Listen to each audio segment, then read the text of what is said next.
Nagsimula ng ipatupad ng Australia ang Right to Disconnect Law.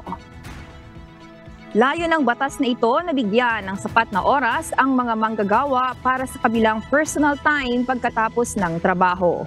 Nangangahulugan ito na hindi na maaaring padalhan ng work emails, i-message o tawagan ang mga ito beyond office hours.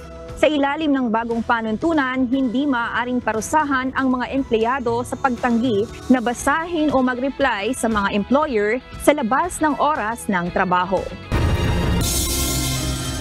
Inianunsyo na ng pamahalaan ng Canada ang gagawing pagbabawas sa bilang ng mga papayagang temporary foreign workers sa kanilang bansa.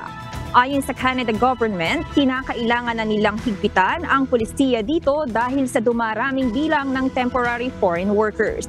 Kasama rin sa gagawing paghihigpit ang muling pagpapatupad ng ban sa pag-i-issue ng permit sa mga temporary foreign workers sa mga lugar doon na may mababang sahod at may 6% unemployment rate.